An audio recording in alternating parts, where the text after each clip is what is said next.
the smiling preacher built an empire on hope. But between locked doors, a pandemic loan scandal, and a church shooting, the congregation is starting to doubt. For 2 decades, the formula was bulletproof. Put Joel Osteen on stage in a perfectly pressed suit, let him flash that million-watt smile, and tell 40,000 people in an arena, and millions more on TV, that God wants them to be rich, healthy, and happy. It wasn't just a sermon, it was a brand. It turned a former television producer into the face of American megachurch evangelicalism. But lately, the broadcast seems to be glitching. The backdrop of the former Houston Rockets arena feels less like a sanctuary and more like a fortress under siege. From the floodwaters of Hurricane Harvey to the gunfire of 2024, and from the ledgers of the PPP loan program to the emptying pews in the back rows, things are not looking good for Pastor Joel Osteen. This isn't a hit piece on a man of faith. It is an autopsy of a moment.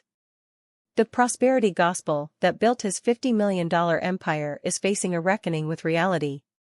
The question is no longer, how did he get so big, but rather, how much longer can the walls hold? To understand the rot, you have to look at the waterline.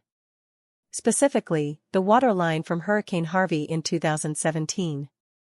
When historic floods submerged Houston, the city looked to the largest church in the country, a literal 16,000-seat stadium, for refuge. Initially, the response from Lakewood was chillingly bureaucratic. The church claimed the facility was inaccessible due to severe flooding, a claim that quickly fell apart as photos surfaced showing the streets around the church largely dry. For days, as ordinary Houstonians used jet skis to rescue neighbors and a furniture store owner opened his mattress showroom for cots, the $90 million a year ministry seemed silent. When Osteen finally appeared, he didn't apologize for the delay, he doubled down. He told Entertainment Tonight that if people had been in my shoes, they would have done the same thing, citing safety concerns. Then came the sermon. Standing in his pulpit days later, Osteen told his congregation not to be upset by something you can handle. He suggested that God sent the hurricane because God knew that Houston could handle the hurricane. For millions watching, this was a theological bridge too far. The prosperity gospel, the belief that faith, positive speech, and donations lead to material wealth, has always had a dark underbelly. If God sends storms to make you stronger, what does it say about the people who drowned? If God wants you to be rich, what does it say about the pastor living in a $10.5 million mansion while the city floats? The Harvey incident was the first major crack in the facade. It moved Osteen from beloved motivational speaker to symbol of religious hypocrisy in the secular zeitgeist. And he has never fully recovered. There is a reason the optics of Harvey stung so badly, and it has to do with the financial architecture of Lakewood. In the world of nonprofit management, there are metrics that determine whether you are a charity or a country club. According to financial disclosures, Lakewood Church operates on an annual budget of roughly $90 million. Yet, in years past, the amount allocated to missions and outreach, the actual work of feeding the poor and clothing the naked, hovered around a paltry 1.3%. To put that in perspective, for every dollar donated, roughly a penny went to charity. The rest? It goes to media production, the salaries of 350-plus employees, and the massive overhead of running a converted basketball arena. Then came the pandemic. In 2020, as small businesses shuttered and Main Street begged for scraps, Lakewood Church applied for and received a $4.4 million loan from the Paycheck Protection Program, PPP. Legally, churches were eligible. But morally? A church that preaches God wants you to have financial abundance, led by a pastor worth an estimated $50 million to $100 million, taking money meant to keep struggling mom-and-pop shops afloat, was a catastrophic look. The church eventually returned the money after public backlash, claiming the funds were only used to keep staff on payroll and that neither Joel nor Victoria Osteen received any of these funds. Yet, the damage was done. It confirmed the suspicion of a generation, that the church is less a religious institution and more a real estate and media holding company with a tax-exempt status. If the financial scandals hurt the brand, the events of February 11, 2024, shattered the illusion of security. On that Sunday, a woman named Janess Moreno entered Lakewood Church with her 7-year-old son. Armed with an AR-15, she began firing in the hallway. The ensuing chaos left the child, little Samuel, with 2 bullets lodged in his brain, critically wounded.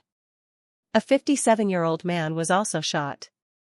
Off-duty police officers working security returned fire, killing the shooter. But the images of blood on the tile floor of the megachurch were impossible to process. It wasn't supposed to happen there. Lakewood is the place of the smile. It is the place where you go to forget the bad news of the world, not to be the headline. The investigation that followed was perhaps even more damning than the shooting itself. A deep dive by the Houston Chronicle revealed that the shooter had slipped through the cracks of law enforcement and social services for years. She had encounters with more than 50 officers. Red flags were everywhere, but no system intervened. While the security failure was not strictly Osteen's fault, his response felt painfully familiar to the Harvey playbook. He prayed for the victims. He told his flock not to shrink back. He focused on resilience. But critics noted a deafening silence on the systemic issues, the ease of access to firearms, the failure of mental health care, and the specific security vulnerabilities of a soft-target megachurch that prioritizes open hospitality but relies on off-duty cops to stop active shooters. For a generation that craves authenticity, a thoughts and prayers response from a man in a $3,000 blazer felt hollow. So where does that leave Lakewood today? The official numbers still look impressive on paper. The church claims 40,000 to 45,000 weekly attendees. The television broadcast still reaches 10 million homes. But the raw energy, the momentum of the 2000s is gone. For a long time, Osteen was the gateway drug to Christianity for the unchurched. You came for the self-help, you stayed for the Jesus, sort of. But the rise of the deconstruction movement among younger evangelicals has been brutal to Osteen's legacy. Millennials and Gen Z aren't looking for a motivational speaker who lives in a mansion. They are looking for community, justice, and often, a theology that acknowledges suffering rather than explains it away as a lack of faith. The rise of influencer culture in the pulpit, which Osteen perfected, is now being heavily criticized. Younger pastors are increasingly viewing the model of the celebrity pastor with suspicion, labeling it as spiritually corrosive. Critics argue that Osteen's focus on broad generalizations and motivational speaking has reshaped ministry into a performance art, where the pastor is the brand and the congregation is the audience. Joel Osteen is not a villain. By all accounts, he is a polite, gentle man who stumbled into the spotlight after his father's death. He doesn't swear, he doesn't scream, he smiles. But his gospel, the gospel of escapism, has run its course. It worked beautifully during the booming 2000s. But the 2020s are an era of pandemic, political rage, and active shooters in public spaces. When you build a church on the premise that following Jesus leads to your best life now, what happens when life is at its worst?